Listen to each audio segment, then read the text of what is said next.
Naquele mesmo dia, Jesus saiu de casa e assentou-se à beira-mar. Reuniu-se ao redor uma multidão tão grande que por isso ele entrou num barco e assentou-se. Ao povo reunido na praia, Jesus falou muitas coisas por parábolas, dizendo: o semeador saiu a semear. Enquanto lançava a semente, parte dela caiu à beira do caminho, e as aves vieram e a comeram. Parte dela caiu em terreno pedregoso, onde não havia muita terra, e logo brotou, porque a terra não era profunda. Mas quando saiu o sol, as plantas se queimaram e secaram, porque não tinha raiz. Outra parte caiu entre espinhos, e cresceram e sufocaram as plantas. Outra ainda caiu em boa terra. Deu boa colheita, a 100, 60 e 30 por um. Aquele que tem ouvidos para ouvir, ouça. Que seja abençoada a leitura da palavra de Deus. Nosso Deus e Pai, pedimos, Senhor, agora, ser conosco. Fala, ó Deus, aos nossos corações. Instrui-nos nos caminhos da justiça e ensina-nos a ler a Tua palavra, compreendê-la. Senhor, que o Teu nome seja honrado, que o Teu propósito seja firmado em nossas vidas, que haja de fato uma obra nos nossos corações, em o nome de Jesus. Amém e amém. Podemos sentar.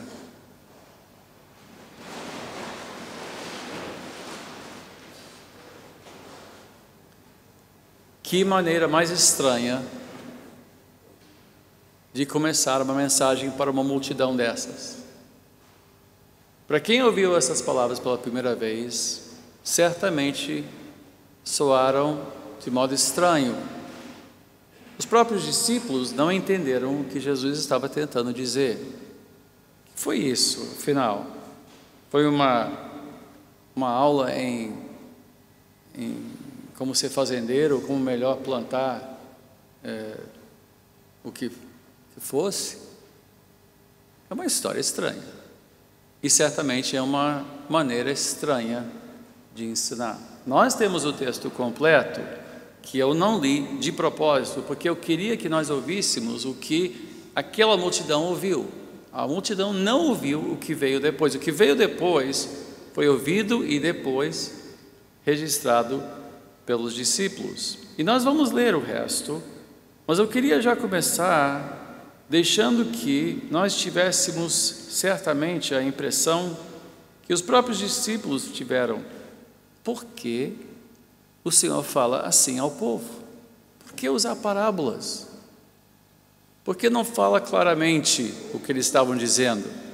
Por que fala uma coisa tão enigmática? Que tipo de mensagem é esta? E em versículo 11 ele respondeu. Ele explicou por que ele ensinou com parábolas.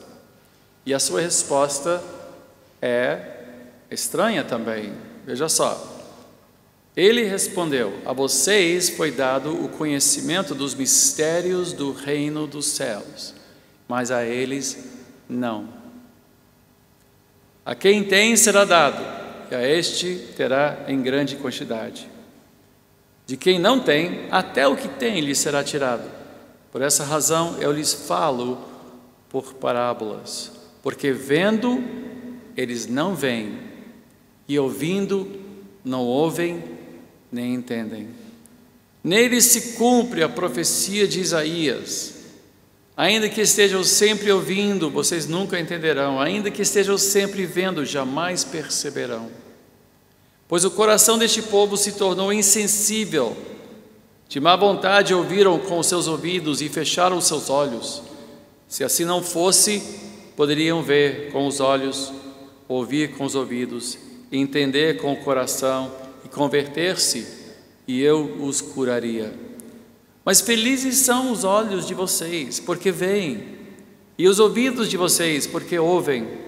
Pois eu lhes digo a verdade, muitos profetas e justos desejaram ver o que vocês estão vendo, mas não viram, e ouvir o que vocês estão ouvindo, mas não ouviram. Portanto, ouçam o que significa a parábola do semeador. Quando alguém ouve a mensagem do reino e não entende, o maligno vem e lhe arranca o que foi semeado em seu coração. Este é o que foi semeado à beira do caminho. Quanto ao que foi semeado em terreno pedregoso, este é aquele que ouve a palavra e logo a recebe com alegria. Todavia, visto que não tem raiz em si mesmo, permanece pouco tempo. Quando surge alguma tribulação ou perseguição por causa da palavra, logo a abandona. Quanto ao que foi semeado entre os espinhos, este é aquele que ouve a palavra, mas a preocupação desta vida e o engano das riquezas a sufocam, tornando-a infrutífera. E finalmente, o que foi semeado em boa terra, este é aquele que ouve a palavra e a entende, e dá uma colheita de 100, 60 e 30 por um. Bom, as parábolas são bem conhecidas no meio cristão. Todos nós conhecemos pelo menos uma delas. Certamente a parábola do semeador é uma das mais conhecidas e é paradigmática, porque ela nos ensina sobre a dinâmica de parábolas. Esta passagem destrincha de maneira mais completa não só o significado de uma única parábola, como também a própria função das parábolas. Nós gozamos do benefício de ter o texto completo. Os primeiros ouvintes não o tiveram. Nós temos esse benefício de ter todo o Evangelho cercando essas parábolas. Mas com que propósito Jesus então usou parábolas? Como interpretá-las? Como como entendê-las? Isso é que nós vamos ver durante as próximas 6 semanas. Nosso propósito é, a partir da semana que vem, ver 5 parábolas específicas, sendo que o 6º é hoje. Bom, versículo 11, eu vou ler de novo. Nós temos aqui uma explicação estarrecedora sobre a função de parábolas. Pois Jesus disse: a vocês foi dado o conhecimento dos mistérios do reino dos céus, mas a eles não. É interessante que logo antes do capítulo 13, no capítulo anterior, nós vemos a mãe de Jesus e os irmãos de Jesus querendo acesso a ele, e o texto diz: eles estavam no lado de fora, enquanto os que estavam com Jesus estavam no lado de dentro da casa. Nós vemos que aqui há uma colocação onde Jesus disse: aos que estão dentro do reino é dado a conhecer os mistérios do reino. As parábolas não são inteiramente para nos ensinar, mas também para velar, literalmente para esconder a verdade dos que estão de fora. Que coisa estranha! Como assim? Como assim as parábolas são para esconder, ocultar os mistérios do reino? O evangelho não é para todo mundo? A pregação não é para todo mundo? Não deveria ser muito simples para todo mundo entender? Não deveria ser uma coisa tão evidente e óbvia? Por que Jesus ensinou de uma maneira velada? E por que ele ensinou exatamente com o propósito de não ser compreendido por alguns, enquanto por outros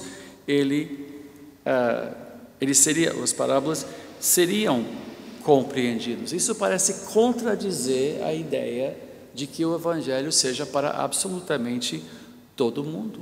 E mais, ao afirmar isso, Jesus já passa que há um juízo prévio. Deus já julga antes mesmo do fato de rejeitar. Para quem tem uma postura, dependendo da sua postura teológica, isso pode criar muitos problemas. As palavras de Jesus são bastante problemáticas para quem defende uma absoluta igualdade de oportunidade para todos e que os que apenas escolhem, esses assim são salvos e os outros que não escolhem, então não são, mas Jesus disse não, eu não vim para todos, eu não prego para todos, eu não ensino para todos, eu ensino para aqueles que estão dentro, que fazem parte. O problema, é certo, está no coração do homem, né? Ele mostra que há pessoas que rejeitam, ou seja, é solo rochoso, há outros que são superficiais, e nós temos visto isso, e ao longo de 36 anos de ministério, eu tenho visto todos esses casos. Eu tenho visto pessoas que entram e saem e não entendem absolutamente nada do que estamos dizendo. Eu tenho até um amigo que eu falo com ele com todas as letras sobre o Evangelho, e ele me ouve, é um homem inteligente, é um homem viajado, ele representa grandes interesses empresariais no mundo, inclusive representava numa certa indústria interesses europeus, e filho de embaixador, e eu falo com ele sobre o Evangelho, e ele me olha assim e diz: não entendo isto. O que você não entendeu? Eu não consigo ver isso, eu não consigo receber isso, eu não aceito isso. E eu falo com todas as letras, diz: não, mas eu queria uma religião assim, não sei explicar. E ele me fala das suas peregrinações. Ele foi uma vez para Jerusalém, ficou perante o muro ocidental, muro de lamentações. Ele disse: eu fui lá para sentir alguma coisa, mas eu não senti nada. Ele anda o mundo, querendo um propósito, querendo entender, e eu falando o Evangelho, e parece que o terreno é pedregoso, o terreno é rochoso, não entra, a semente é repelida, a semente é rejeitada.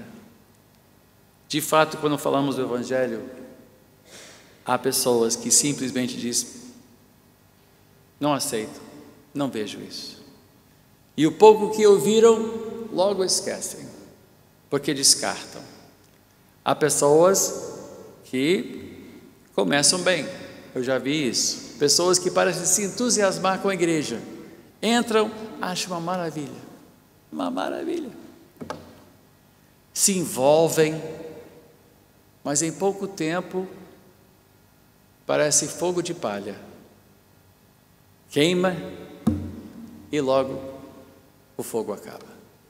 Eu já vi isso. De tudo já vimos.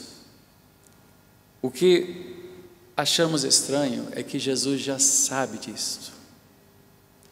E Ele ensina de uma maneira que nem todos vão entender. Eu queria que todos entendessem quem é Jesus. Há um corinho, inclusive, que eu aprendi na escolinha dominical quando criança. Todos devem conhecer, quem conhece? Todos devem conhecer quem é Jesus, né? Mas não conhecem. E agora vem o Natal, daqui a pouco, eu estava deixando a barba crescer um pouquinho, mas eu pensei: puxa, vão me confundir com o Papai Noel. Então eu raspei, eu cortei, que já aconteceu comigo, inclusive uma menina no nosso estacionamento, que me chamou de Papai Noel. E a mãe dela: vem filha. Ela disse: mas Papai Noel mora no nosso prédio, mãe.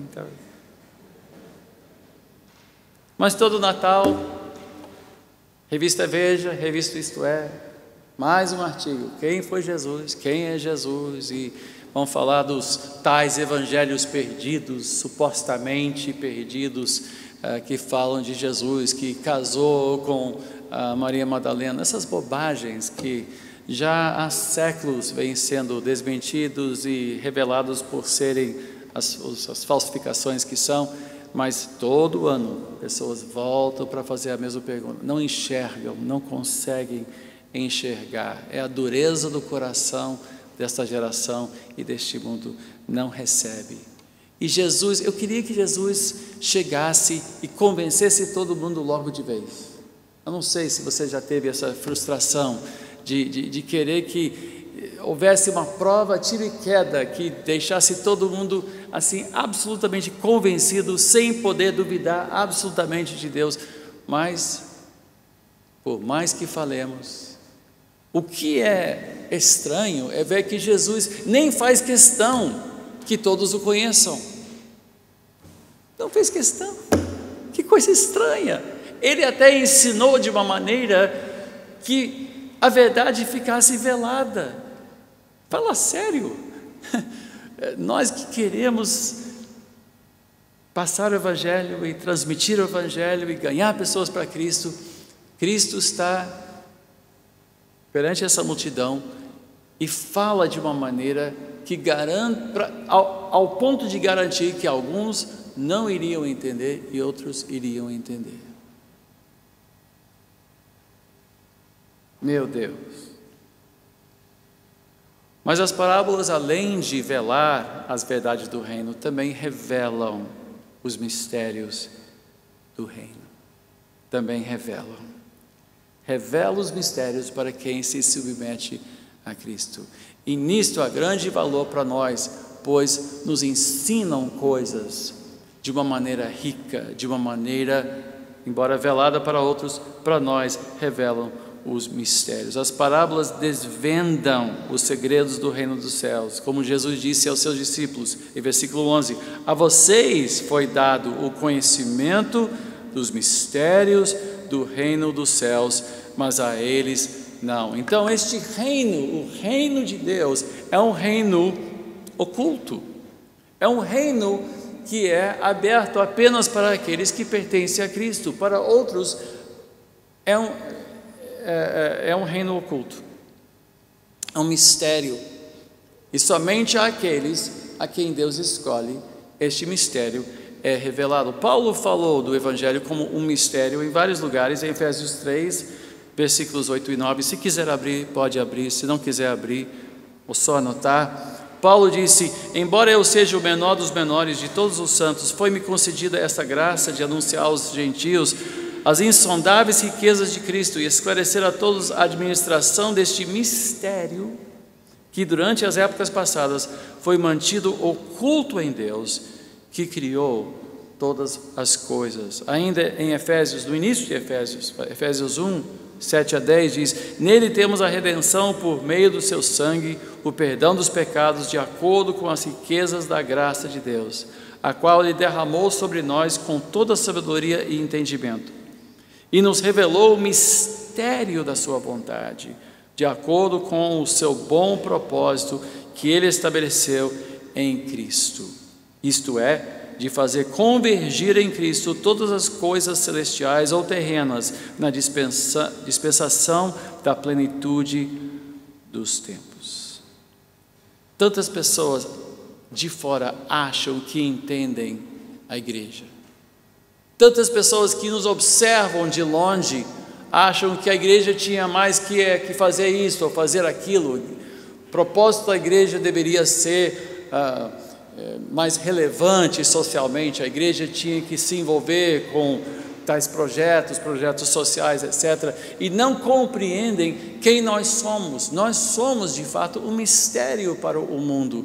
Nós somos desconhecidos para o mundo. O propósito de Deus não é aberto para todos. E muitos nos enxergam e nos estranham e acham que a igreja é uma coisa confusa, ou que é um engodo, ou que é uma mentira, ou que é uma fabricação de homens. A verdade é que o reino de Deus só se enxerga de dentro do reino. É como um vitral. Se você olhar esse vitral de fora, você vai ver o quê? Vidro escuro. Você não vai ver nada. No lado de fora é apenas um pano de vidro. De lado de dentro nós vemos o desenho. O reino de Deus também é assim. O reino de Deus, os mistérios do reino de Deus são ocultos para o mundo. E as parábolas enquanto ensinam os que são membros do reino, as parábolas ocultam as verdades para quem não é do reino de Deus. Então, você que se sente frustrado de não ser compreendido, e quem quiser ser compreendido por todos, prepare-se para ser frustrado pelo resto da sua vida. E se você quiser que todos respeitem a sua religião, você terá que ter uma religião popular, uma religião mundana, uma religião que faça sentido para qualquer um e para qualquer tipo de pensamento. Mas Romanos 1 deixa claro que o pensamento desse mundo foi obscurecido pelo pecado e as pessoas não enxergam claramente as coisas de Deus. Somente quem anda em submissão a Deus conhecerá o reino de Deus. Então, as parábolas ocultam e ao mesmo tempo as parábolas revelam. E daí? Para que servem então as parábolas? Primeiro, parábolas servem para nos despertar, para nos chamar a atenção, para nos mostrar as regras do reino de Deus. O que Jesus disse ao terminar essa parábola? Ele disse: para os que têm ouvidos, ouçam, prestem atenção. É uma coisa perigosa ouvir a palavra de Deus, pois ela tanto nos revela seus propósitos, como também ela serve como testemunha contra nós, se nós as rejeitarmos. Uma vez, quando meu pai, ainda vivo, estava pastoreando em Botafogo, na nossa igreja, então a sede nacional, uma senhora chegou para ele e disse: Bispo Alberto, eu vim me despedir. Ah, pois não, você vai para outra igreja? Não, eu não vou para igreja nenhuma, não. Mas você vai embora por quê? Ele disse: porque eu sei que eu sou responsável por tudo que eu estou ouvindo aqui, e eu já ouvi demais. Eu não quero ser responsável por mais nada que eu ouvi, porque eu sei que eu vou ser julgada pelas palavras que eu estou ouvindo. Eu achei um momento de lucidez espetacular. Muitos não entendem que quando a palavra de Deus é anunciada, quando uma parábola é falada, quando uma mensagem é pregada, esta palavra serve ou para nos instruir, nos abençoar, nos direcionar, ou serve como testemunha contra nós. Literalmente, nós somos responsáveis por tudo que nós ouvimos. Então, quando Jesus ensinou em parábolas, ele estava, de certa forma, também julgando o povo. Ele também estava pronunciando juízo sobre aqueles que o rejeitariam. Ele estava pregando bênção para quem o aceitaria, quem seguiria, mas também juízo para aqueles. Então ele disse: aquele que tem ouvidos, ouça. As parábolas, portanto, servem para nós como um despertador, como uma maneira. E olhe, nada melhor do que um despertador no dia de hoje, não é? Tem gente que ainda está sofrendo um fuso horário, não é? Quem ainda está tendo dificuldade aí, horário de verão? Ok, eu vou tentar ser mais resumido hoje, porque eu estou vendo pessoas assim, ainda estão meio assim.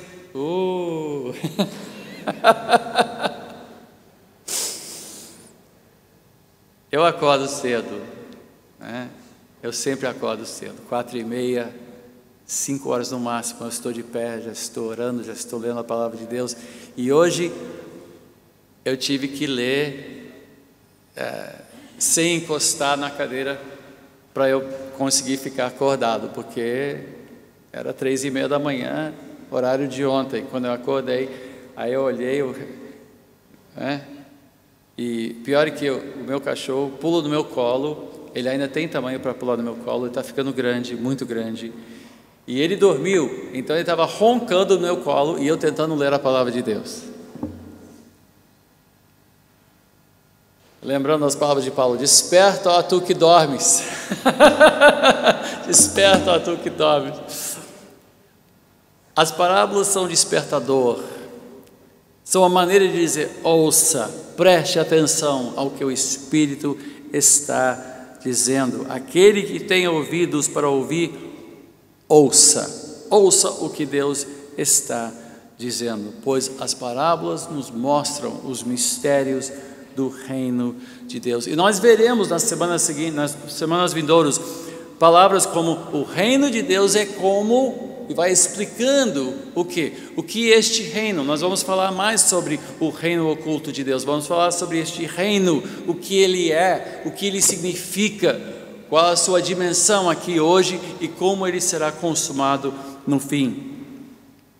Mas os mistérios, esses mistérios e segredos deste reino oculto aos olhos do mundo, não servem apenas para nos encantar. Todo mundo gosta de um segredo, de um mistério. Se alguém chegar para você e dizer: olha, eu tenho um segredo para te contar, imediatamente você está despertado, imediatamente sua curiosidade está aguçada e você quer saber que mistério é esse. Nós temos uma certa curiosidade, mas o mistério que a palavra de Deus nos ensina não é para satisfazer curiosidade, e sim para nos fazer aprofundar a nossa vida em Deus, para nós sermos mais enraizados em Deus. Esses avisos, essas instruções, e nós veremos avisos muito sérios. Nós vamos falar sobre as 10 virgens, as 5 tolas, as 5 sábias, e como no fim, alguns vão chegar a um fim desastroso, onde há choro e ranger de dentes, e essas parábolas servem como aviso para nós vivermos a nossa vida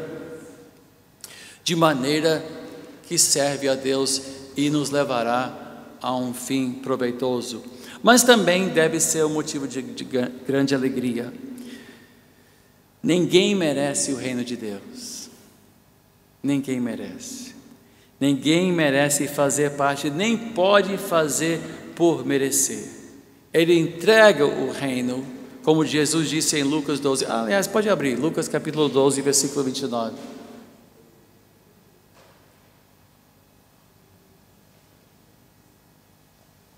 Lucas 12, versículo 29.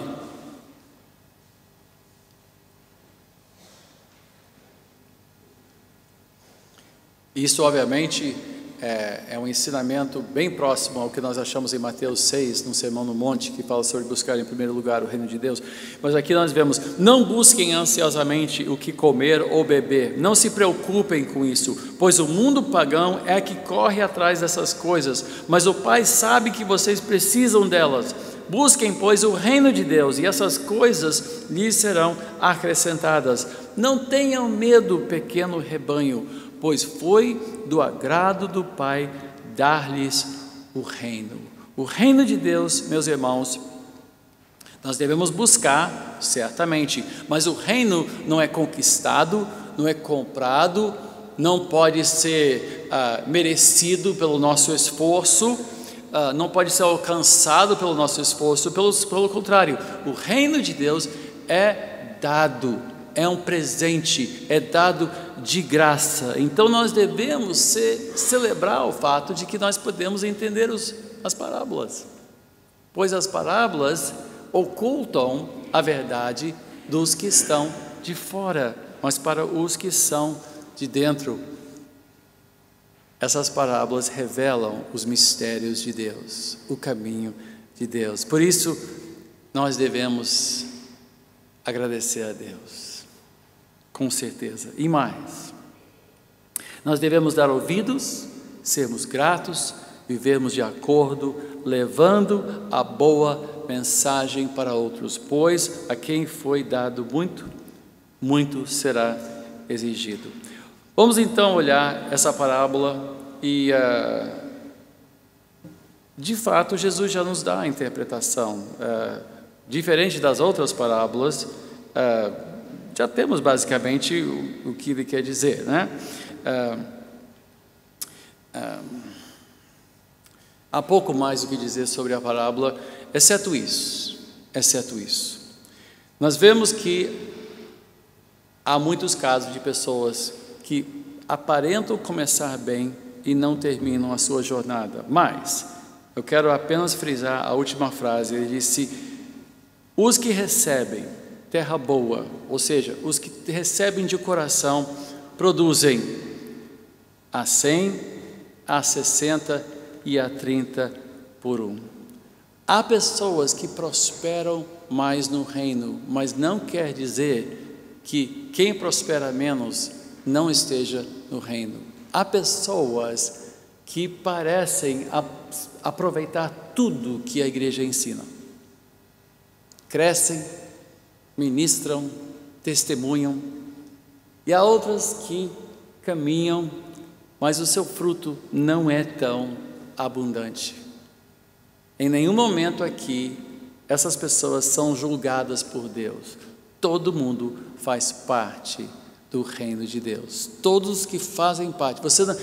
Eu já ouvi muitas mensagens dizendo: você tem que ganhar tantas pessoas por mês, ou tantas pessoas por dia, ou tantas pessoas por ano. Se você não estiver ganhando gente para Cristo, então você não está produzindo. Ou se você não estiver já galgando uma carreira cristã, podendo ensinar e fazer o que outros fazem, então você não está no reino de Deus. Não é verdade.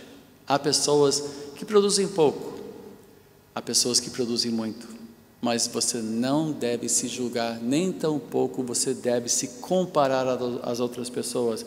Você faz parte do reino de Deus. Eu sei que quando olho certos ministérios neste mundo, eu fico pensando: puxa, eu queria fazer tanto quanto ele faz, ensinar tão bem quanto ele ensina, pregar tão bem quanto ele prega. Às vezes eu fico com uma santa inveja. Eu me pergunto: Senhor, mas a cada um é dada uma medida da graça de Deus. A cada um produzimos de modo diferente. Então não se menospreze. Não pense que você seja menos importante. Não se compare ao próximo. Todos nós caminhamos pela graça de Deus.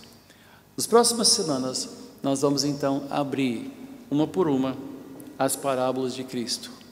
Hoje é muito simples, hoje foi uma palavra introdutória, e hoje, excepcionalmente, nós vamos até terminar um pouquinho mais cedo.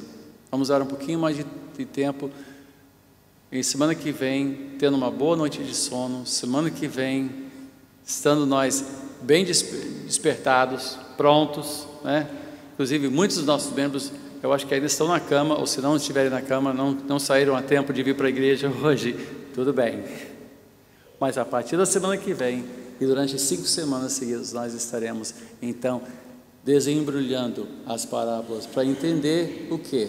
Para entender a dinâmica, as regras, os caminhos do reino de Deus, e mais do que isso, entendendo o que é o reino de Deus. Esta frase que muitos confundem, que muitas pessoas usam e empregam mal. O reino de Deus é algo que temos que entender como filhos de Deus. Vamos orar. Nosso Deus e Pai, Senhor, te agradecemos pela Tua palavra que é verdadeira e fiel. Te agradecemos, Senhor, pela Tua bondade. Te agradecemos, Senhor, pela Tua misericórdia. Te agradecemos, ó Pai, por ter nos escolhido e nos chamado segundo a Tua perfeita vontade. Deus e Pai, ensina-nos a viver